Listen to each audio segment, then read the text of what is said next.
been, coaches mentioned in the past, you not practicing during the week, but just coming in and playing, but you being a Wiley veteran, does that lend to that, or how has that been for you? Yeah, I mean, a lot of it is luckily the experience I've had in this defense.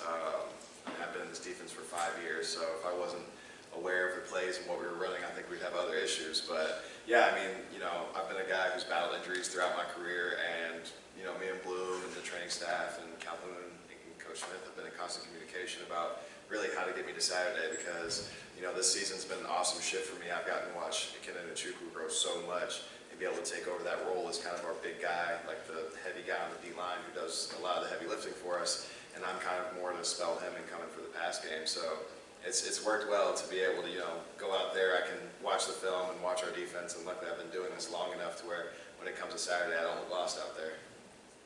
Y'all been talking about building that depth and having a good 2, 3, 4, 5, 6 guys up front to do it. What's it been like for you getting to watch the fact that, like, when you don't feel like maybe you have to be on the field every play because it's McKenna or Isaiah or Ryan, or keep going down the list? Yeah, I mean, that's kind of every defensive lineman's dream. Like, on one hand, you want to be the guy that plays 60, 70 plays a game. On the other hand, you want to be fresh all game. And anyone who's played 70 plays in a game knows that those last 25, you're fighting for your life. So the fact that I can go in, McKenna can go in, Isaiah, DeBraylin, Quint, you name it, Josh, KK, whoever can go in there. We even have some freshman guys who are really ready to play right now.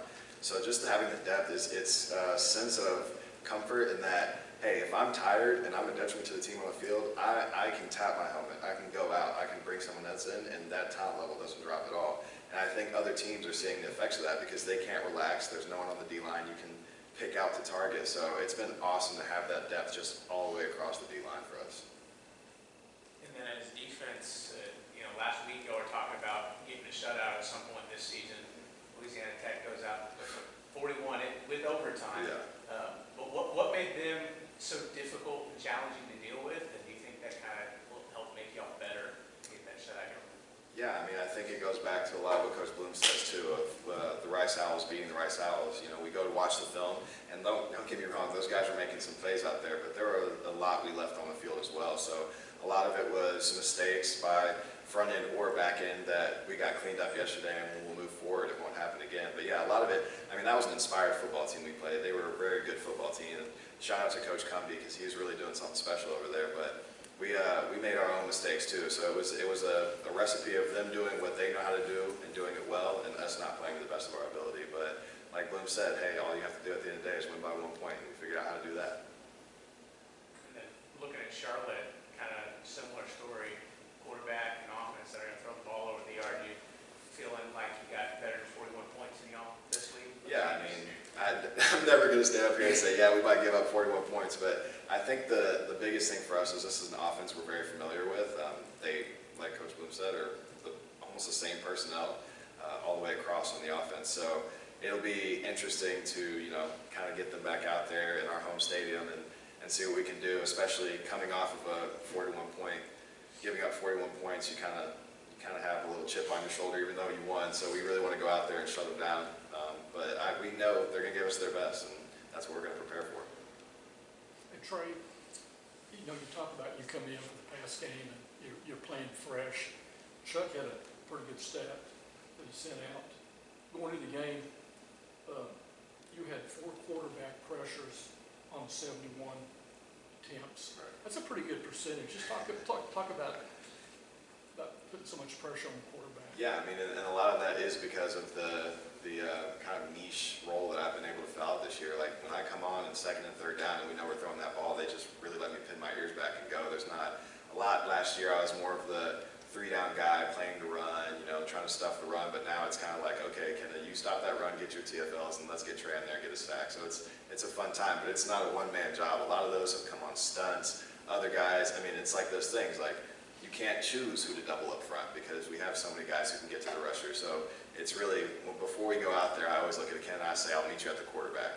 I'll race you to the quarterback, and he looks at me and says, I'll beat you there. And we're just always, as a D-line, fighting so you can be the first one back there. So it's kind of our own little competition within ourselves that really just elevates us. I guess it's a good feeling knowing that, you know, I mean, you got that road win, and at the same time, you got a overtime win. Yeah. So, I mean, it's like, Oh, yeah. okay, don't have to worry about those anymore. Yeah, no, that overtime win had been something elusive in my career as a Rice Owl, so you can believe I was breathing a sigh of relief and celebrating when we finally got that elusive overtime win, man. I was almost in disbelief. It was just like, wow, like here we came and we actually did it. So it's awesome. And I think another thing that came from it is we just build that confidence. I think last year it was tough on us because it's like we went back-to-back overtime games and we lost both of them. It was like, man, like that's a struggle. But now we're seeing that, you know, even when we're not performing to our standards on all three phases of the team, like each phase stepped up at a certain time and put us in a position to win, even with that little extra quarter we played. So I think as much as you don't want to be in that situation, it did do loads for our confidence.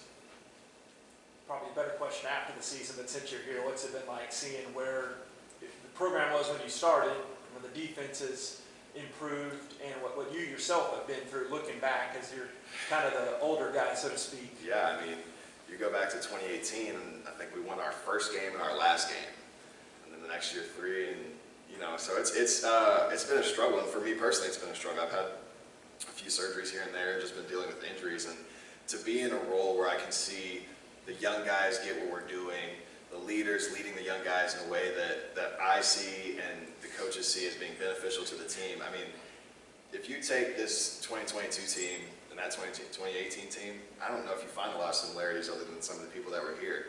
Like, we are very different culture-wise. We've switched over. I think at that time, you know, with the coaching switch, you have a lot that the coaches have to implement, and they're really hard on you. But I think as we grew within the program, we were able to take that over and make ourselves into more of a player-led team.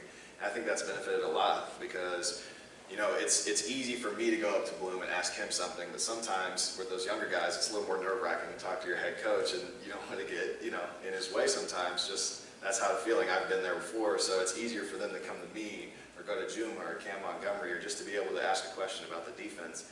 And for me, it's special because I'm actually able to help them and answer their questions in a way that reflects what our coaches want. So I think a lot of it is that across the board, we're on the same page, whereas in some of those earlier years, I don't think it was that same situation.